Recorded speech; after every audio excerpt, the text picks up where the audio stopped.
오늘 말씀 함께 교독하겠습니다. 12절 말씀. 무교절 첫날 곧 유월절 양 잡는 날에 제자들이 예수께 여짜오되 우리가 어디로 가서 선생님께서 유월절 음식을 잡수시게 준비하기를 원하시나이까 하며 예수께서 불을 보내시며 성내로 들어가라. 그리하면 물 한 동이를 가지고 가는 사람을 만나리니 그를 따라가서 어디든지 그가 들어가는 그 집에 그 집 주인에게 이르되 선생님의 말씀이 내가 내 제자들과 함께 유월절 음식을 먹을 나의 객실이 어디 있느냐 하시더라 하라. 그리하면 자리를 펴고 준비한 큰 다락방을 보이리니 거기서 우리를 위하여 준비하라 하시니 제자들이 나가 성내로 들어가서 예수께서 하시던 말씀대로 만난 유월절 음식을 준비하더라. 다 앉아 먹을 때에 예수께서 이르시되 내가 진실로 너희에게 이르노니 너희 중에 한 사람 곧 나와 함께 먹는 자가 나를 팔리라 하신대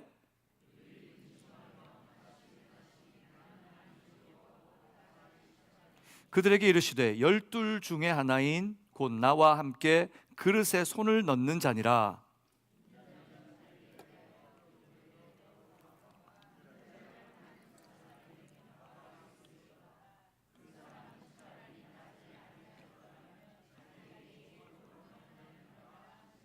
그들이 먹을 때에 예수께서 떡을 가지사 축복하시고 떼어 제자들에게 주시며 이르시되 받으라 이것은 내 몸이니라 하시고 또 잔을 가지사 감사 기도하시고 그들에게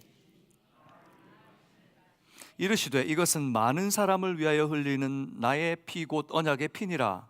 진실로 너희에게 내가 포도나무에서 난 것을 하나님 나라에서 새 것으로 마시는 날까지 다시 마시지 아니하리라 하시니라. 26절 함께 읽습니다. 이에 그들이 찬미하고 감람산으로 가니라. 우리 좌우에 있는 분들에게 우리 말씀으로 위로하겠습니다. 말씀이 능력입니다. 말씀이 생명입니다. 오늘 어떤 마음 어떤 생각으로 오셨던 간에 예배드리는 동안 말씀이 능력이 되고 생명이 되어서 여러분의 말씀을 주님 앞에서 아름답고 복되게 하시기를 축복합니다. 아멘. 오늘 주님은 제자들에게 마지막 때를 경고하신 후 그 모습을 보여주었습니다. 성경은 악한 세상과 권세자들은 예수님을 더 죽이려고 혈안이 되어 있고 가룟 유다는 예수님을 배반하는 영적인 어두움을 보여주었습니다. 그러나 이 암흑 속에서도 한 여인이 드린 귀한 옥합, 이 귀한 향유를 부어드림으로 그 어두움조차도 무색하게 만들어버리는 하나님의 역사를 우리는 성경을 통해 보게 됩니다. 그녀의 거룩한 허비는 주님의 장례를 준비하는 헌신이 되었고 여인의 이름이 복음과 함께 증거되는 영광을 얻게 된 것을 우리는 보았습니다. 저는 우리 사랑하는 방주의 성도님들이 이러한 주님 앞에 칭찬받는 성도의 삶 사시기를 주님의 이름으로 축복합니다. 아멘. 늘 주님께서 보실 때에 주님의 영광이 머무는 삶 되십시오. 그리고 오늘 14장 12절은 무교절의 첫날 곧 유월절 양 잡는 날이라고 이야기합니다. 예수님께서 이 여인을 통해 기름 부음을 받으시고 장사를 준비했다고 하는 그 사건 이후에 성경은 지금 무교절 첫날로 그 사건이 이어져 갑니다. 이날은 유월절 양 잡는 날이라고 합니다. 유월절과 무교절은 성경에 분명히 명확하게 구분되어 있습니다. 유월절이 있었고 그 다음 날 무교절이 진행이 됩니다. 하지만 유대인들은 이 유월절이 진행이 되고 바로 그 저녁부터 무교절이 함께 이어져 시작됩니다. 그러니 이 무교절과 유월절이라는 것을 같은 날로 생각하며 지내는 생각적인 의식이 있었다고 합니다. 이 하나님께서 오늘 어쩌면 이 무교절 첫 유월절 양 잡는 날이라고 하는 말씀을 통해서 사단이 막으려고 하고 예수님의 이 십자가의 길을 막으려고 했던 수많은 방해와 수많은 어려움 속에서도 마침내 신실하게 언약을 이루시고 있다는 것을 우리에게 확인시켜 주고 계십니다. 사랑하는 여러분, 하나님의 역사는 반드시 이루어질 줄로 믿습니다. 그러므로 우리는 그 하나님의 언약을 의심치 않는 제자가 되어야 되죠. 그러나 제자들 오늘 밤 잊을 수 없는 밤이었습니다. 예수님은 갑자기 유월절을 준비하면서 누군가에게 가서 식사를 준비하라고 보내십니다. 얼토당토한 말같이 들립니다. 그 만찬을 시작했는데 너희 중에 한 사람이 나를 팔리라 말씀하십니다. 충격적이고 두려운 말씀을 하셨습니다.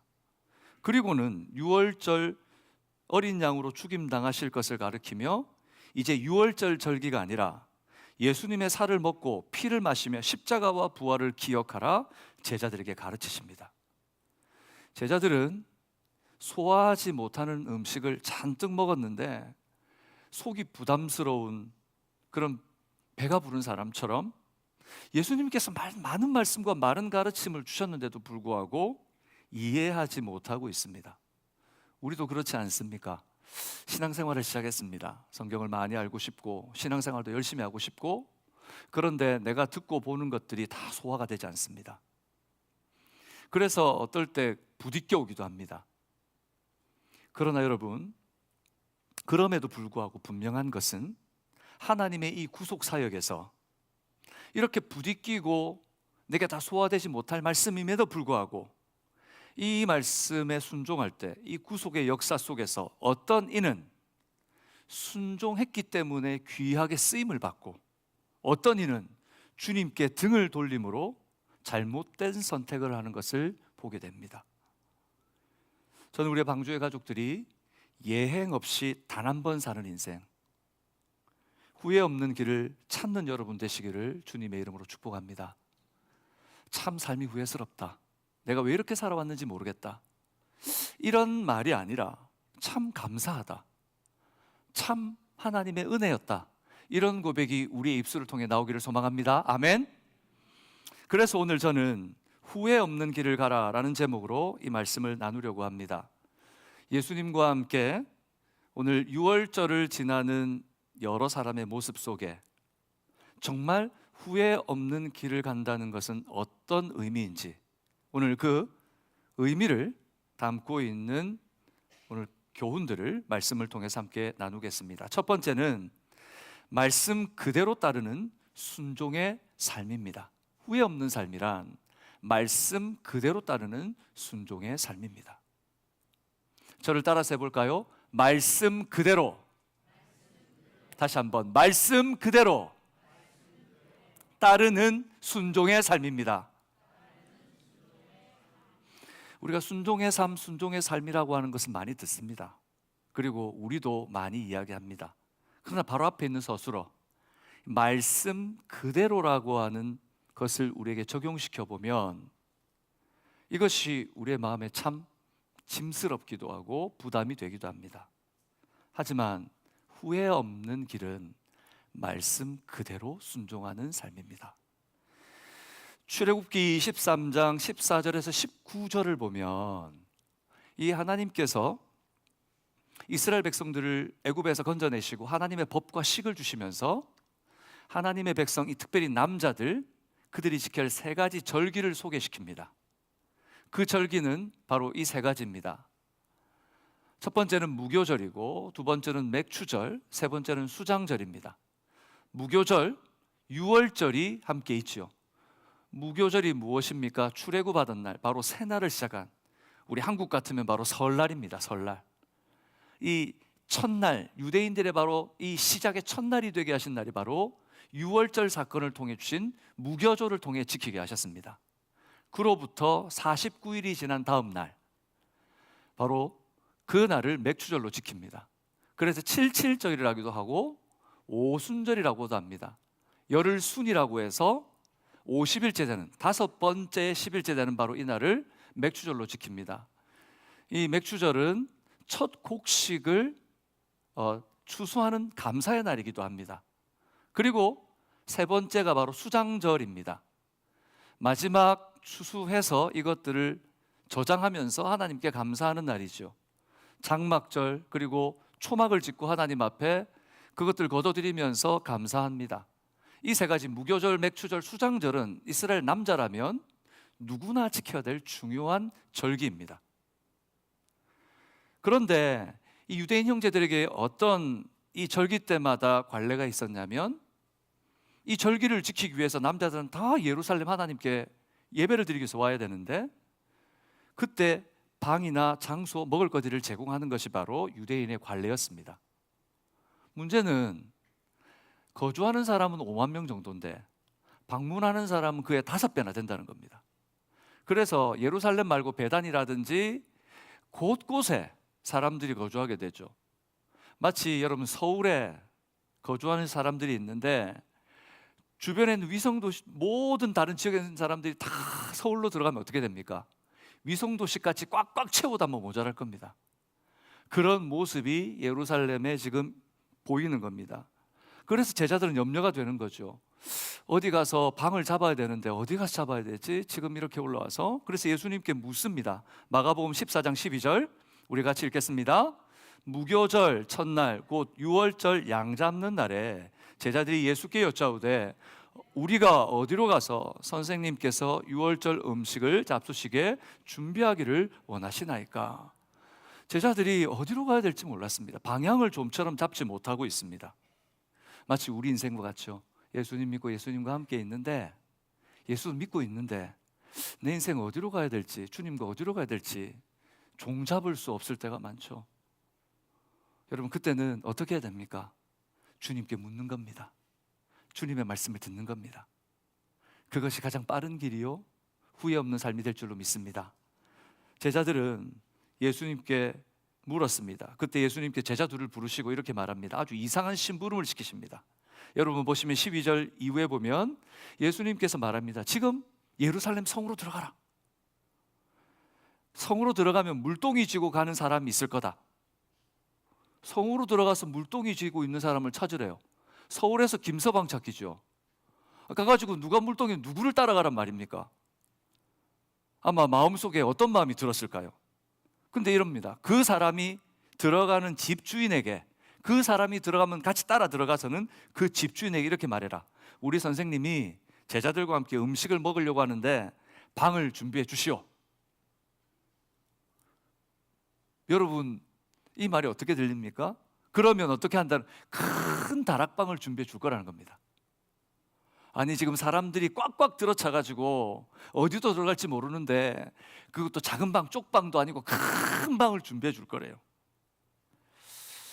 여러분에게 이 예수님의 요청이 어떻게 들리십니까? 그냥 성으로 들어가, 누가 갈 건데 따라가 봐. 그 물동이 따라가가지고 그 사람한테 말하면 다 줄 거야. 우리는 이런 요청을 때때로 많이 듣습니다. 주님은 우리에게 이런 말씀의 요청을 하십니다. 그런데 그때 여러분 어떻게 반응하십니까? 성경을 읽다가 주시는 말씀 앞에 누군가를 통해서 순종할 자리, 섬겨야 할 자리, 하나님께서 도전을 주시고 뜨거운 마음으로 내가 살아야 될 방향을 제시해 때 여러분 어떻게 하십니까? 예스 하고 주님의 말씀을 따라가십니까?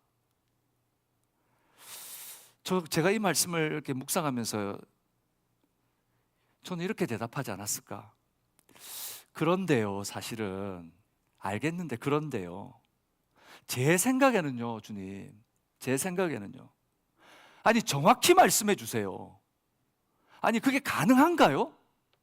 저 같으면 이렇게 하겠습니다.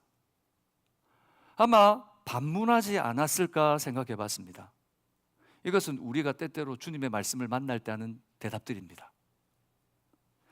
주님이 말씀하시면 주님 다 알겠는데 그런데요 제가요, 주님 하지만 제 생각에는 이래요.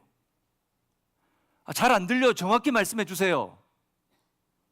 아니 그게 가능한가요? 지금 제가 그걸 가능한가요? 우리는 주님 앞에 반문합니다. 어떨 때는 겉으로 아주 공손하게 받아들이지만 내면에서는 받아들이지 않겠다고 결단할 때도 있지 않습니까? 이것은 교만한 겸손입니다. 교만한 겸손입니다. 마음은 동의하지 않으면서 바깥으로 겸손한 척하는 것. 우리 안에 어떤 것이 있다는 것입니까? 우리 안에 생각이 꼬리를 물고 그게 가능해요? 저는 안 될 것 같아요. 다른 친구에게 보내면 좋을 것 같아요. 다른 사람이 했으면 좋을 것 같아요. 바로 앞에서는 겸손한 척 결단을 못하지만 돌아가 내 마음을 바꿉니다.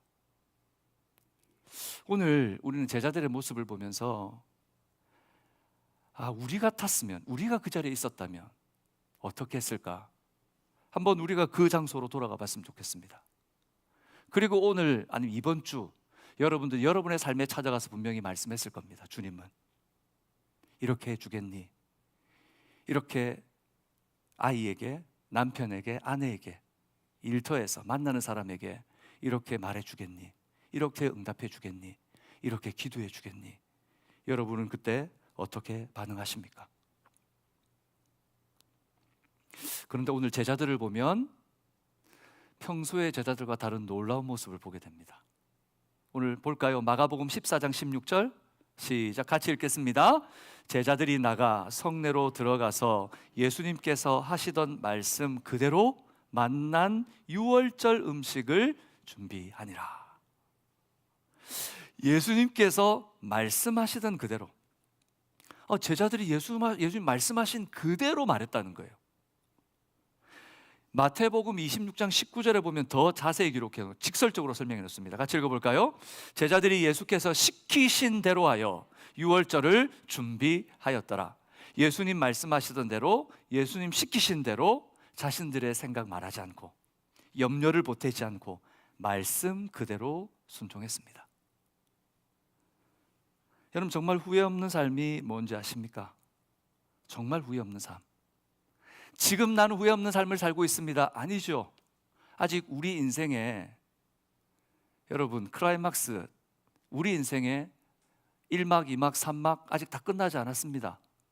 이 모든 우리 인생의 막이 끝날 때 후회 없는 고백을 할 수 있는 비결, 말씀대로, 들린 대로 순종하는 삶입니다. 예수님께서 여호수아에게 여리고를 함락하라고 말씀하셨습니다. 그리고 매일 몇 바퀴씩? 몇 바퀴? 한 바퀴씩. 마지막 날 몇 바퀴? 7바퀴. 합치면 몇 바퀴? 머릿속이 좀 하얘집니다. 그죠? 덧셈을 해라 그랬는데도 13바퀴를 돌았습니다. 13바퀴가 문제가 아니라, 여러분, 그게 좀 말이 되는 소리입니까? 아니, 그 견고한 성이 매일매일 돈다고 그게 무너집니까? 그게 쓰러집니까? 그걸 보고 땅 밟기라는 걸 합니다. 땅 밟기라는 걸. 묻겠습니다. 내가 땅을 밟으면, 그리고 내가 땅을 밟으며 기도하면 능력이 더 세집니까? 내가 땅을 밟으며 기도하면 그 땅이 나한테 돌아옵니까? 누가 역사하시는 겁니까? 하나님이십니다. 땅 밟기가 중요한 것이 아닙니다. 하나님을 믿는 것입니다. 오늘 그들이 돌았던 이유는 말씀이 들렸기 때문에 그 말씀에 순종한 모습이었습니다. 그런데 여러분, 이걸로 끝난 게 아니고 더 난이도가 있습니다. 특상의 난이도가 있습니다. 뭘 하지 마라 그랬습니까? 소리를 내지 마라. 소리를 내지 마라. 이게 가능한가요? 사람이 몇 명인데, 남자들만 몇 명? 60만. 다 합치면 240만에서 한 400만 정도. 그 사람들이 돌아요. 그 중에는 어떤 사람들이 있겠습니까? 애도 있을 거고, 갓난쟁이도 있을 거고, 별별 사람들이 다 있을 거고. 근데 그 중에 한 사람이라도 이렇게 생각하는 거죠. 에이, 이거 정말 이게 되겠어? 이런다고 성이 무너진다고? 말도 안 돼. 에이, 안 돼, 안 돼.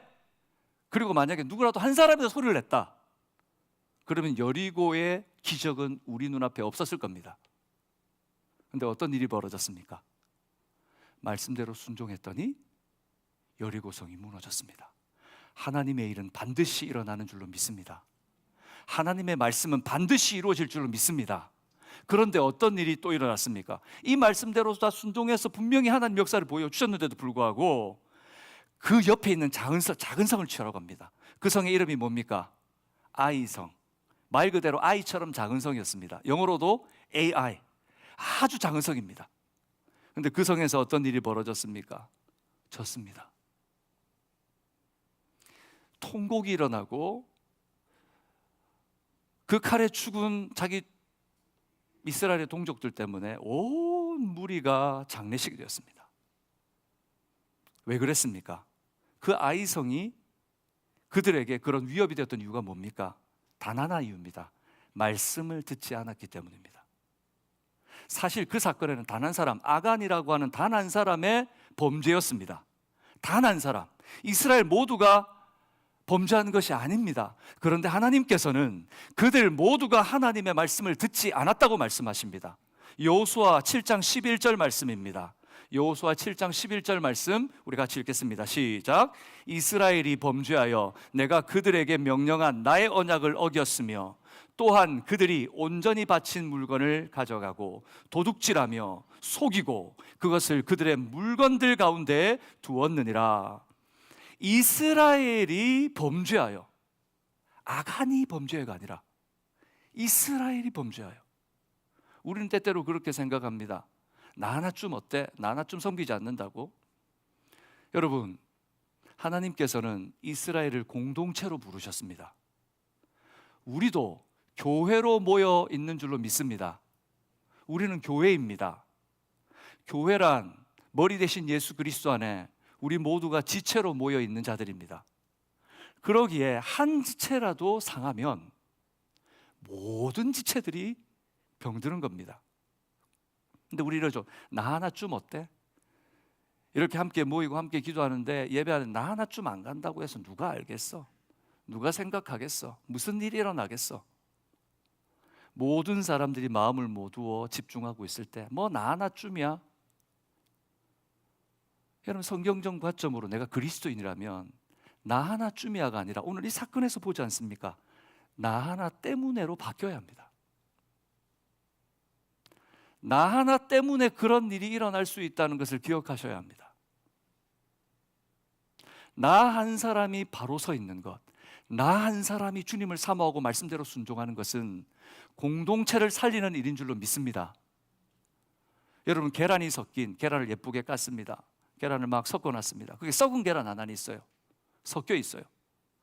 그걸 으깹니다. 으깨서 빵에 넣기 위해서 잼을 발라서 맛있는 빵에 들어가 속을 만들었습니다. 그 속을 다 어떻게 해야 됩니까? 다 버려야 합니다.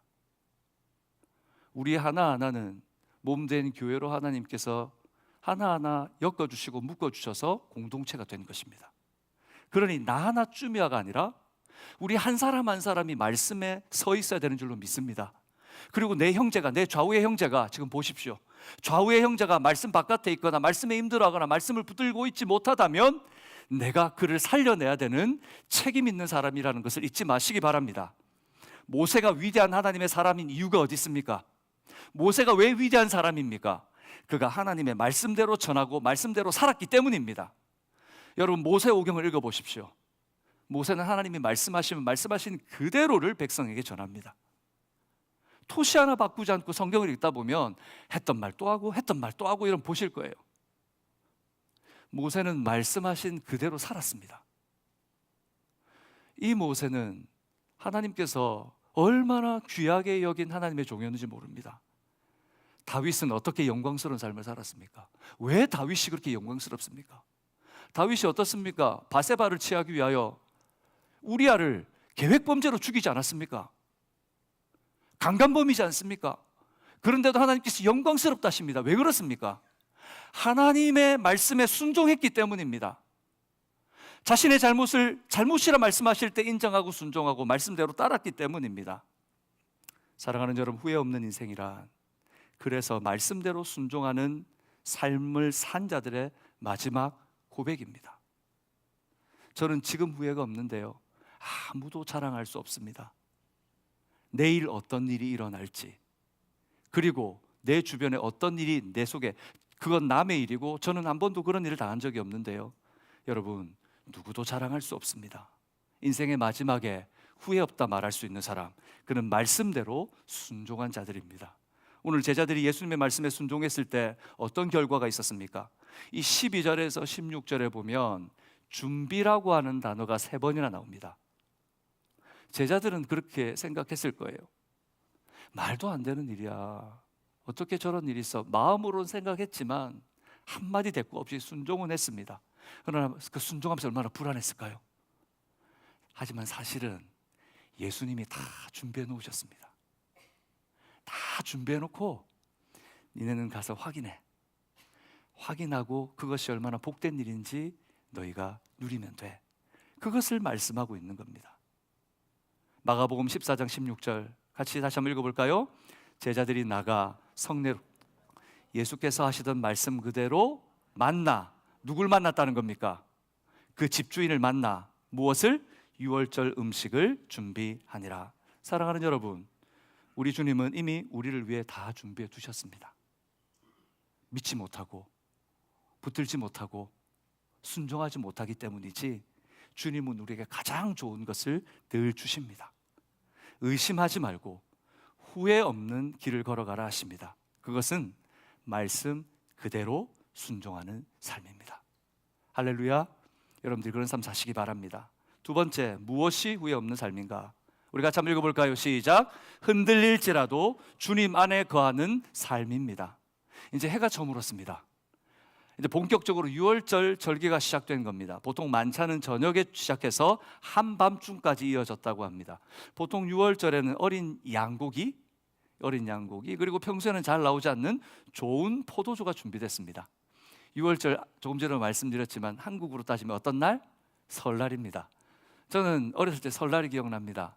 할머니가 만들어주는 동그랑땡 그거 먹으려고, 평소에 못 먹는 그 소고기가들 예쁘게 다져가지고 경단을 해가지고 그 동그랑땡 먹는 게 얼마나 기쁨이었는지 모릅니다. 그래서 그날만 되면 그걸 기억하죠. 근데 요즘에는 마트에 가면 동그랑땡 팔지 않습니까? 그러니까 이제는 그런 기쁨도 없어요.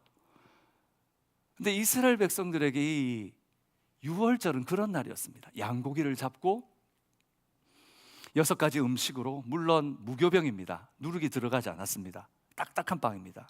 그럼에도 불구하고 가장 좋은 포도주를 준비해서 그날을 지킵니다. 예수님과 12제자들, 예수님 준비하고 곳에서 유월절 만찬을 시작했습니다. 하지만 이 사실 제자들은 곳곳에서 조여오는 어둠을 알고 있었습니다. 예수님을 잡아 죽이기 위해서 대제사장과 종교 지도자들은 혈안이 되어 있었고, 예수님을 찾기 위해 백방으로 애를 쓰고 있었습니다. 제자들은 그 속에서 만찬을 어디서 해야지 묻는 이유가 두려움 때문이었습니다. 혹시 선생님을 잘 보호해야 되는데 어려움 당하면 어떻게 할까 하는 두려움 섞인 물음이 바로 어디서 만찬을 해야 됩니까? 속에도 포함되어 있는 거죠. 예수님께서 그런데 지금 두렵기까지 한데 충격적인 말씀을 이제 만찬을 시작하려고 하는데 하십니다. 마가복음 14장 18절 같이 읽어볼까요? 다 앉아 먹을 때에 예수께서 이르시되 내가 진실로 너에게 이르노니 너희 중에 한 사람 곧 나와 함께 먹는 자가 나를 팔리라 하신대. 예수님께서 그럽니다.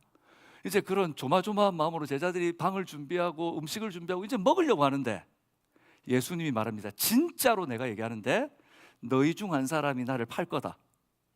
여러분, 준비해놓고 밥이 들어가겠습니까? 이건 밥을 먹으라는 겁니까? 말라는 겁니까? 누군가 집에 초대됐는데 밥상을 탁 차려놓고 얘기하는 겁니다. 사실은 제가 할 말이 있습니다. 밥을 먹으라는 겁니까? 말라는 겁니까? 이게 목구멍으로 들어가는지 콧구멍으로 들어가는지 먹어도 체할 것 같고, 제자들이 바로 그런 상황입니다. 제자들은 두려워졌습니다. 너희 중 한 사람 곧 나와 함께 먹는 자가 나를 팔리라. 그러면서 20절에 보니까 이렇게 말합니다. 여러분 성경으로 보십시오. 자막이 없습니다. 20절입니다. 시작. 그들에게 이르시되 12 중에 하나 곧 나와 함께 그릇에 손을 넣는 자니라. 여러분, 누가 먹을 거라고 손을 감히 넣을 수 있겠습니까? 누가 먹을 거라고 손을 넣을 수 있겠습니까? 오늘 두려운 밤입니다.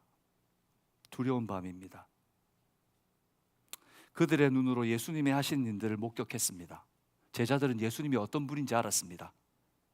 예수님은 범상치 않은 분입니다. 죽은 자를 살리시고 병든 자를 낫게 하시고 귀신을 쫓아내시며 풍랑을 잠잠케 하셨습니다. 제자들은 예수님의 그 말이 그냥 지나가지 않는 말이라는 것을 이미 마음속으로 알고 있습니다. 하지만 그분이 메시아라는 사실을 아는 것은 아닙니다. 그래서 스스로 묻기 시작합니다. 난가? 나한테 얘기하는 건가? 여러분, 말씀을 듣다가, 설교를 듣다가, 성경을 읽다가 죄에 대해서 말하면 어떤 생각이 듭니까? 어떻게 나한테 콕 집어서 얘기하지? 목사님은 나한테 얘기하는 건가? 라는 생각이 들 때가 있죠. 솔직히 말하세요. 있지요. 성경을 읽을 때도 있지요. 예수님이 말했을 때 제자들은 어땠을까요? 난가? 그 말이 바로 14장 19절에 기록되어 있습니다. 같이 읽을까요? 그들이 근심하며 하나씩 하나씩 나는 아니지요 하고 말하기 시작하니, 나는 아니죠. 예수님, 나는 아니죠. 선생님, 저는 아니죠. 제자들의 마음에 마치 주님과 지난 이 유월절 밤이 애굽 당시에 죽음이 지나가던 그 밤과 같았을 겁니다. 애굽 당시 유월절이 진행될 때 그 밤이 어땠습니까? 하나님께서 어린 양의 피를 좌우 문설주에 바르면 죽음의 사자가 손끝도 되지 않고 넘어가라 명령을 하셨습니다. 분명히 그 명령대로 될 줄로 저는 믿습니다. 아멘. 그러나 하나님에 대한 분명한 확신이 없을 때 두려운 겁니다. 두려운 겁니다. 곳곳에서 들리는 애곡 소리가 문 밖에서 들립니다. 분명히 문 좌우 임방 설주에 피를 뿌렸는데 바깥에서 막 곡소리가 들리는 거예요. 여러분 어떻겠습니까? 마음이 안에서 기다리면서 내가 혹시 양의 피를 더 많이 발라야 되는데 조금만 바른 건 아닌가? 내가 바르다가 설주에는 발랐는데 임방에는 안 바른 게 아닌가? 발라놓고도 얼마나 여러분 가슴이 조마조마했겠어요. 그 밤이 지나가는 동안 그 비명소리를 들으면서 아침이 오기까지 두려워서 움츠러 들었을 겁니다. 아침이 오고 나서야 그제서야 안심했을 겁니다. 오늘 제자들 주님께 되묻는 이유도 바로 그 마음으로 물었습니다. 정작 두려워해야 할 자는 따로 있는데 오늘 그 자리에 정작 두려워해야 할 자는 따로 있었습니다. 그러나 그는 오히려 숨길 수 있다고 생각하고 끝까지 아는 척하며 숨겼습니다. 마태복음에 보면 이 가룟 유다가 예수님께 묻습니다. 저는 아니죠. 여러분 헉합니다. 헉하게 됩니다. 그의 배반이 은밀하게 이루어질 거라고 그는 생각했습니다. 그러나 예수님은 이 모든 것을 알고 계셨습니다. 여러분, 하나님 속이고 하나님께 감추고 범죄한 일들이 오늘 생각나시면 회개하십시오. 아멘. 회개하십시오. 주님 다 아십니다. 오늘 이 사건이 일어나기 10절 11절에 보면 예수님께서는 이 사건이 일어나기 전 이미 가룟 유다의 배반을 아셨습니다. 우리 주님이 모르시는 것이 아닙니다. 그 주님이 이 가룟 유다의 그 마음을 아시기 때문에 14장 21절에 보니 이렇게 말씀하십니다. 같이 읽어볼까요? 인자는 자기에게 대하여 기록된 대로 가거니와 인자를 파는 그 사람에게는 화가 있으리로다. 그 사람은 차라리 나지 아니었더라면 자기에게 좋을 뻔하였느니라 하시니라. 주님이 가룟 유다를 보시면서 그 자리에 있는 가룟 유다를 보시면서 마음이 어땠겠습니까? 여러분 혹시 이 자리에서 주님께 온전히 회개하지 못하고 숨길 수 있다고 생각했던 마음들이 있다면 다 내려놓으십시오. 괜찮습니다. 이 시간 다 내려놓아 흔들리더라도 괜찮습니다. 다 내려놓으시고 주님께서 해결해 주시기를 기도하시기 바랍니다. 결국 가룟 유다 그는 어떻게 했습니까? 주님 바깥으로 뛰쳐나갔습니다. 그리고 그 인생의 결말이 어떻게 되었습니까? 마태복음 27장 3절에서 5절까지 보니 이렇게 얘기합니다. 그때에 예수를 판 유다가 그의 정죄됨을 보고 스스로 뉘우쳐 그 은 30을 대제사장들과 장로들에게 도로 갖다 주면서 4절 같이 읽어볼까요? 이르되 내가 무죄한 피를 팔고 죄를 범하였도다 하니 그들이 이르되 그것이 우리에게 무슨 상관이 있느냐 내가 당하라 하거늘. 가룟 유다는 여러분 은 30에 예수님을 팔면서 예수님 소망이 없으니까 나는 저 사람들에게 기대어 살 거라고 생각했었어요. 그러면 소망이 있을 거라고 생각했습니다. 그러나 결국 그의 선택이 어떤 일을 당하게 됩니까? 5절 같이 읽겠습니다. 유다가 은을 성소에 던져놓고 물러가 스스로 목매어 죽은지라. 주님이 누구신지, 주님께 내가 어떤 존재인지 모르면 나 스스로 의심하게 됩니다. 주님을 모르면 의심이 듭니다. 그러므로 어렴풋이 대충 발만 담그는 식의 신앙생활을 해서는 안 됩니다. 오늘 이 자리에 있는 성도님들 중에 내가 정말 성경을 한 번도 읽어보지 못하고 말씀의 의미를 위해 열심히 이 말씀을 붙들고 연구해야 되겠다고 하는 생각이 없거나 그 삶을 살지 않는 어렴풋이 그냥 주일 한 번 지키면 되는 것처럼 대충, 아니면 혹시 발만 담그고 사시는 분들이 있다면 오늘 이 말씀을 들으며 결단하시기 바랍니다. 유다를 제외한 다른 제자들도 사실 이 밤 자신들의 마음이 마구 흔들렸습니다. 자기들도 잘못했던 것 같아요. 그래서 저는 아니죠 계속 물었습니다. 저는 이 말이 꼭 그와 같은 것 같습니다. 주님, 저는 죄인입니다. 주님을 정말 알고 주님 안에 머무는 사람들은 바로 이 고백을 합니다. 주님, 제가 죄인입니다. 그리고 주님 앞에 기도하게 됩니다. 그러나 여러분, 성령을 의지하지 않고 마음에 주님 주시는 감동이 없는 자들은 내가 죄인이면서도 죄인이라고 고백하지 않는 것입니다. 때때로 감정적으로 격해져서 우리가 마구 흔들릴 때가 있지요. 때때로 주변 상황 때문에 내 마음이 흔들릴 때가 있습니다. 때때로는 궁핍한 자신의 처지 때문에 정말 신앙생활 이게 맞아? 라고 하며 흔들릴 때도 있습니다. 저도 그렇습니다.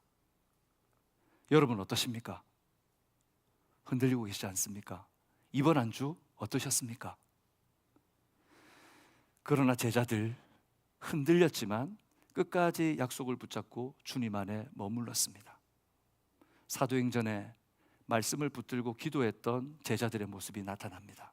그리고 그들 중 누구도 후회하는 삶을 살지 않았습니다. 12제자 모두가 능력 있게 쓰임 받았습니다. 가롯 유다를 제외하고. 오늘 여러분 어떤 삶을 살고 계십니까? 흔들리십니까? 아닌 것 같습니까? 의심이 됩니까? 막 여기저기 흔들리다가 주일 왔는데 아직도 정신을 못 차리고 그냥 예배에 왔지만 뭐가 뭔지 마음에 확정이 안 드십니까? 오늘 이 말씀을 같이 읽읍시다. 요한복음 10장 27절 28절, 예수님은 주님의 자녀들에게 약속하십니다. 한 목소리를 같이 읽겠습니다. 내 양은 내 음성을 들으며 나는 그들을 알며 그들은 나를 따르느니라. 내가 그들에게 영생을 주노니 영원히 멸망하지 아니할 것이요 또 그들을 내 손에서 빼앗을 자가 없느니라. 할렐루야. 하나님 안에 믿음으로 고백하여 예수 그리스도를 주와 그리스도로 고백한 우리에게는 세상이 흔들 수는 있지만 이 구원을 빼앗을 수 없는 줄 믿습니다. 그러니 사랑하는 여러분, 흔들려도 괜찮습니다. 좌우에 있는 분들에게 흔들려도 괜찮습니다. 오늘 이 말씀은 참 크게 하시는 것 같아요. 네, 흔들려도 괜찮습니다. 길을 잃지 않는 비결은 뭔가? 우리 주님 안에 거하는 것입니다. 그럴 때 후회하지 않는 삶을 살게 될 겁니다. 마지막 세 번째 같이 읽겠습니다. 주의 구원을 기억하고 복음을 전하는 삶입니다. 분위기는 사뭇 바뀝니다. 조금 전까지 예수님께서 네가 나를 팔 거다, 누군가 여기 손을 넣어서 그 사람이 나를 팔 거다 그랬는데 분위기가 바뀌어서 만찬이 진행되고 있습니다. 다음 주일은 저희가 성찬을 가지게 됩니다. 제가 말씀을 준비하면 하나님 참 감사합니다 라는 생각이 들었습니다. 성찬을 하기 전에 제가 계획한 건 아니지만 이 강해를 해오면서 제가 선택한 본문도 아닙니다. 하나님께서 우리가 성찬하기 전에 이 본문을 다룰 수 있게 하신 것은 성찬을 잘 준비하라고 주신 하나님의 언약과 계획인 줄로 믿습니다. 만찬이 진행됩니다. 예수님께 제자들에게 이렇게 말씀하십니다. 마가복음 14장 22절에 24절 교독합시다. 22절 제가 읽습니다. 그들이 먹을 때에 예수께서 떡을 가지사 축복하시고 떼어 제자들에게 주시며 이르시되 받으라, 이것은 내 몸이니라 하시고 23절 시작.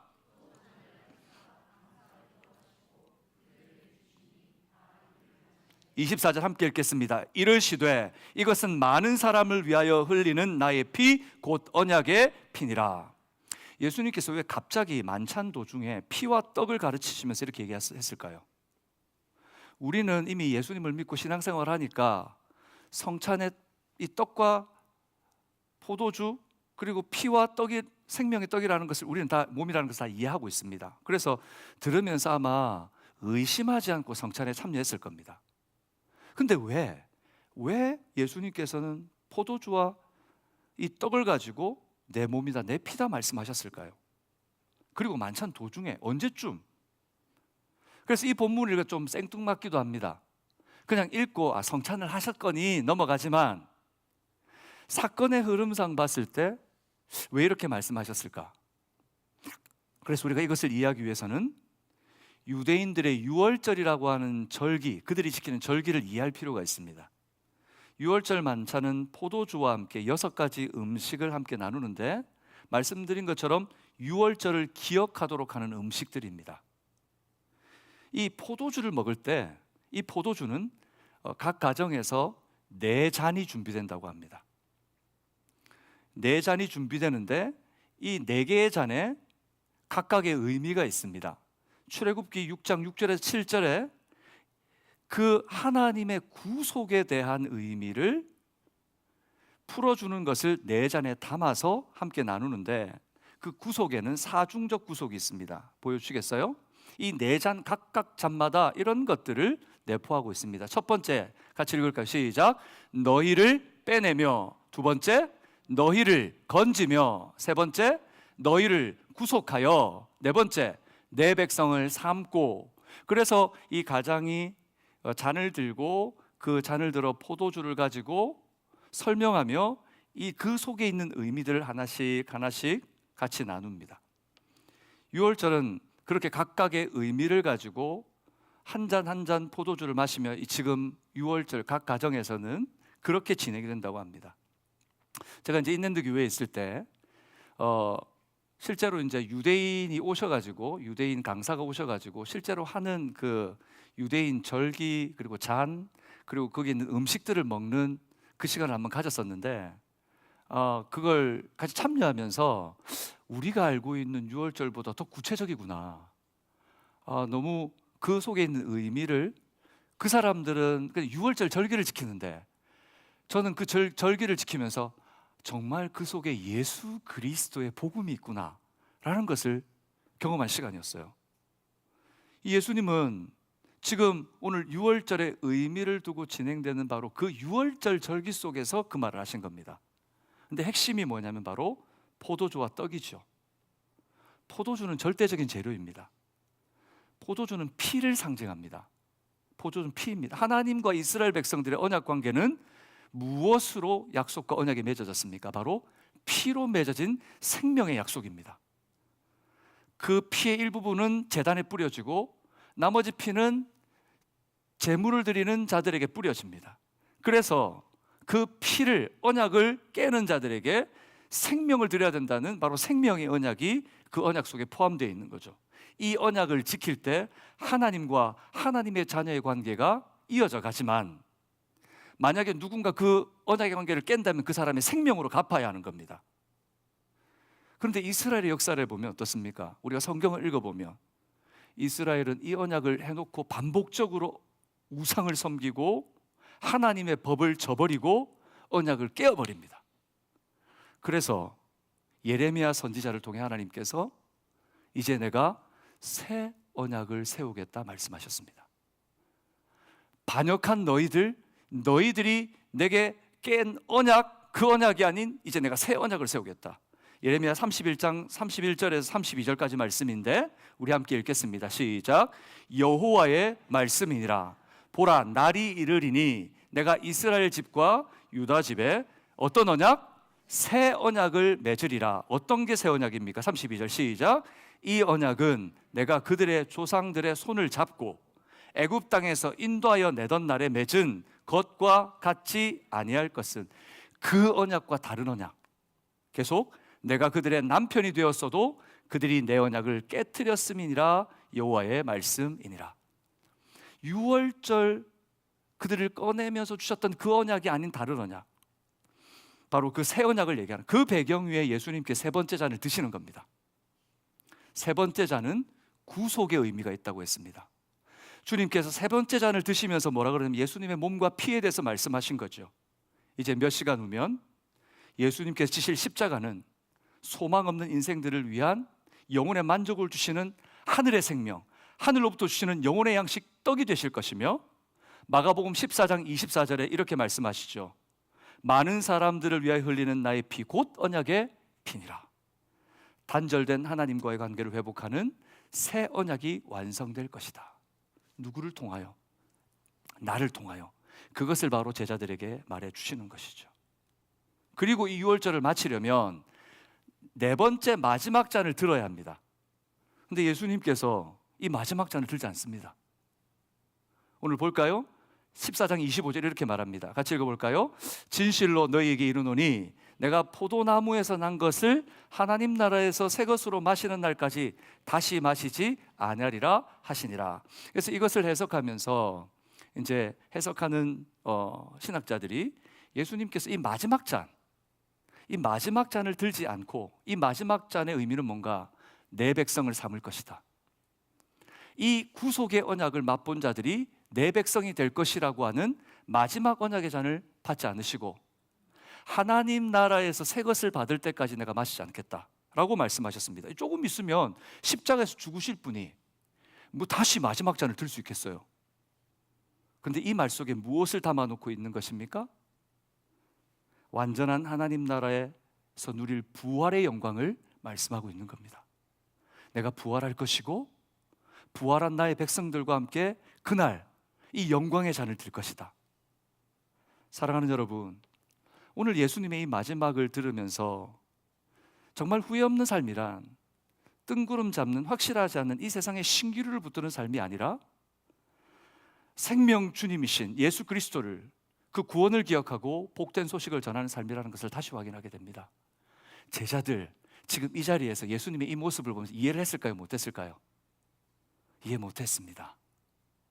이해를 못했죠.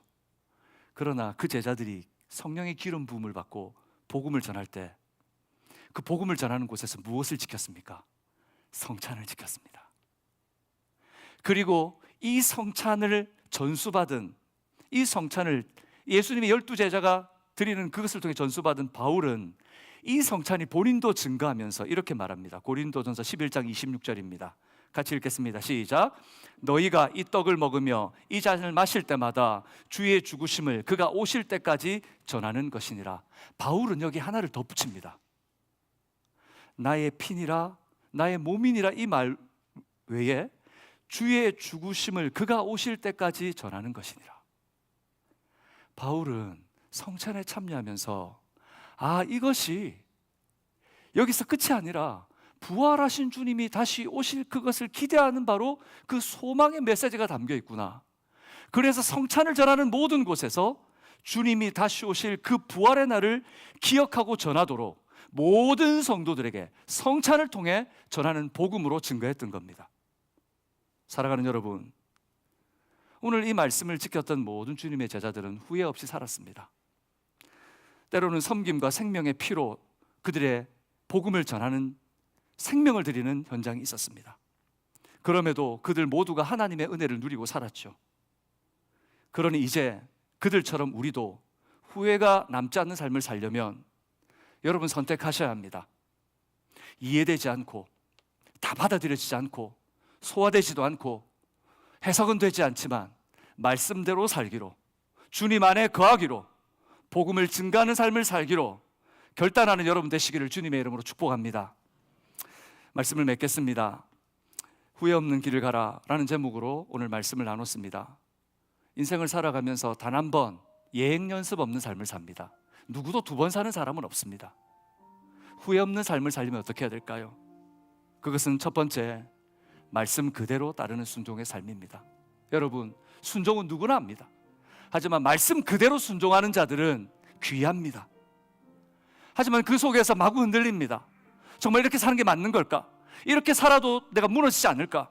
흔들리십니까? 괜찮습니다. 주님 안에 거하십시오. 그러면 주님께서 우리의 모든 것을 책임지실 줄로 믿습니다. 사랑하는 여러분, 정말 이 믿음 갖고 계십니까? 그렇다면 눈앞에 것 보지 마시고 마침내 오실 주님의 부활을 기대하는 소망이 여러분에게 있기를 주님의 이름으로 축복합니다. 세 번째 같이 읽겠습니다. 시작. 주의 구원을 기억하고 복음을 전하는 삶입니다. 우리 모두가 주님 앞에 끝날까지 이 복된 삶을 사시는, 후회 없는 삶을 사시는 여러분 되시기를 주님의 이름으로 축복합니다.